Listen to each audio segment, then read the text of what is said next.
Hello, my name is Christian Bellehumeur. I'm a professor and director of the School of Counselling, Psychotherapy and Spirituality at St. Paul University.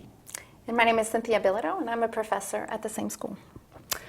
Today, we would like to talk to you about some elements of our doctoral program in counseling and spirituality. More particularly, some elements that are more technical and personal that may not be that obvious when someone is interested in applying to a PhD program. What we want to present to you is a toolkit based on our own experiences that will help you navigate your PhD program. We want to share with you what we learned in our own doctoral trajectories that will help you navigate your way out of the woods. Our doctoral program is a researcher-practitioner training model. It's based on that model, so you learn during your PhD how to become a scientific researcher and also a professional practitioner in counseling and psychotherapy.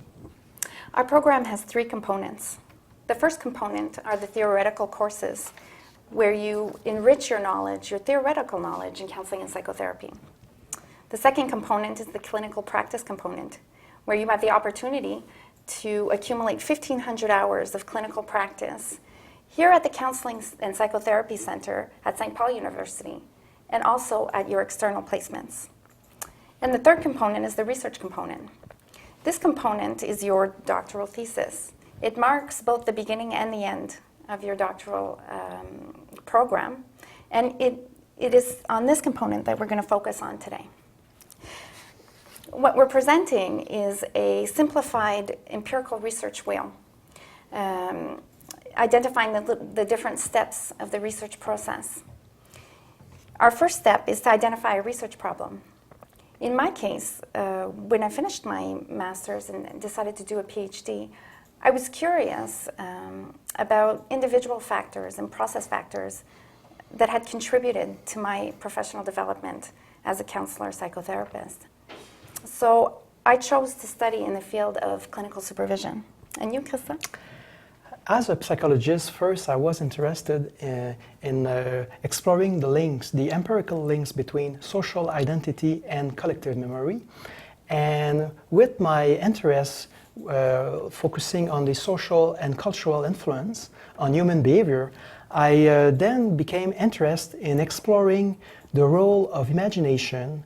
There's also a French term called imaginaire, and its implication in counseling and in psychotherapy. The first steps here is to identify the problem of interest. This is a crucial step because that will help you to motivate. It will motivate you throughout your studies. And there are some technical points to keep in mind. First, it's important to consult our website and to check for important dates when you want to apply to the PhD. And if we refer to our toolkit, survival toolkit, there's a symbol that is important to have in hands. It's a candle. That symbolizes the importance to have an innovative idea. So when you submit your research project, you may want to attract the attention of a potential thesis director and also the people that will interview you. And then, if you consult our website, you want to check your professor, potential thesis director interest. So to see if there's a correspondence with your interest and their capacity to help you in your thesis. Mm. On a personal note?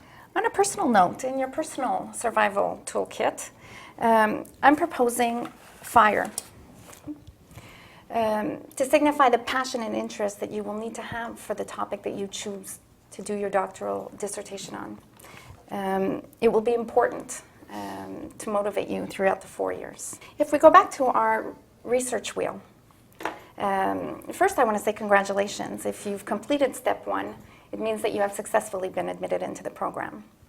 And then you can begin steps 2 and 3, which are to examine the literature related to your topic of interest and to develop research questions. This is the part where you start looking at the broad literature in your field, and you bring a funnel to start funneling the information so that you can ask precise questions that you are able to answer. To help you in this process, basically at step 2 and 3, you will have to follow on a technical level to complete theoretical courses. And those courses, if I refer to the survival toolkit, it's to have with you, make sure to have a good roadmap. Basically, is to be comfortable to have a good overview of the program. So then you can see where all the knowledge you're learning can help you to deepen your research, your thesis proposal. In your personal toolkit, I'm suggesting that you bring a compass that will help you be autonomous and readjust yourself when you need to. It's also important to have a very structured way of working. A lot of information comes our way when we're examining the literature, and we need to have a structured method of work to be able to filter that information. There's also a normal incubation period. We will need to constantly readjust our alignment to make sure that we're finding our path through the woods. If we go back to our research wheel, we're now at step 4, designing your research. This is your methodology. Your research plan, your design, will help you answer your research question. This step is also very important because that's where you will have to work at the end of your second year to develop a thesis proposal. After successfully completing your comprehensive exam. So usually the thesis proposal can be up to 50% of the final thesis. So that's a big piece of your journey to work on your research. So if we think in terms of this thesis proposal, it needs to be approved by your thesis committee and also by the ethics committee of St. Paul University. So you want to avoid to harm your participant in your data collection. You want to make sure you respect all the standards of research. So if I refer to the survival toolkit again, so let's avoid to have to use later on Band-Aids. So it's better to prevent than to later have to cure. On a personal level, in your survival toolkit, I'm suggesting at this stage that you bring batteries. Batteries to signify the perseverance that you will need to go through to step 4. I also want to note that it's important to stay open to feedback. Feedback from our peers, feedback from our supervisors, our thesis committee members, and our thesis directors. This feedback will help us develop a project that will be successful. We're now entering the final stages of our research wheel, where we collect and analyze our data, and then we disseminate the findings to the scientific community. This typically marks the end of your doctoral training. What do we need at this point, Christian, on a technical level? It's important to know. Yes, well, often towards the third year of your doctoral program, you're at the stage, at the technical level, of writing your thesis. So this can be a very challenging process, and yet a very rewarding one. You're looking forward already to be able to defend your thesis. So never surrender. And then you have just realized that you have learned many skills so far in research. You have learned how to do literature review, how to do some data collection, questionnaires to interview people, and also analyze your data. So it is very rewarding at this stage. And if we refer to our survival kit, there's a piece that is also very important to carry with you. It's a mirror. A mirror can symbolize many things. Maybe at this stage you start to say that your project is so beautiful.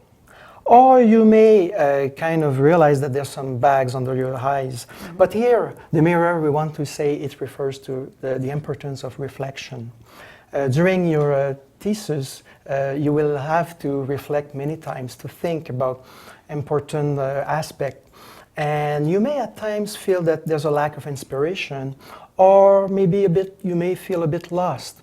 So in those circumstances, remain open to get the help you need from the people around you, specifically your thesis director, that will help you to reignite the inner flame. Mm-hmm. In your personal toolkit, survival toolkit, at this stage I am suggesting that you not forget your cookware. We all know when we're cooking in the woods that we need to be creative and able to tolerate not knowing what the outcome product will be. Thesis is much the same, where we need to be able to tolerate not having the answer to our question right away. And we need to be creative in the way that we collect and analyze our data and the way we make sense of it. At this stage as well, I also want to highlight that there's a personal development piece. While we complete our PhD, we don't just learn theoretical knowledge and practical knowledge and research knowledge. We also learn a lot about ourselves, our strengths and our resources, and we can rely on these. We would like to conclude with two metaphors. So there's a first one here. Our metaphors refers to the importance of the quality of the relationship between your thesis director and you as a PhD candidate. This is very essential key for the success of your doctoral studies. So this metaphor you have recognized, the exercise while doing bench press. Well, it refers also to two basic actions. The first action is to push the bar. So that's where you need to respect deadlines, to be productive, to be open to self-improvement. But also there's the action of supporting the bar. That's where you need to be open to the support of your surroundings. It's also about learning how to respect your limits and your capacities, so you avoid any discouragement. So always remember to follow your rhythm. The second metaphor we want to conclude with is the gardening metaphor. We all come into our PhDs with the beginning of a garden of knowledge and expertise. And as we nurture and water our garden, it grows and it becomes stronger. And where we can nurture it and we can water it while being accompanied by our supervisors and thesis directors. We are now at the end of our little presentation. We hope that those little tips about the technical aspect and also personal aspect will be helpful for you, and we're open to answer any questions. My name again is Professor Christian Bellehumeur. Professor Bilodeau. Thank you. Thank you.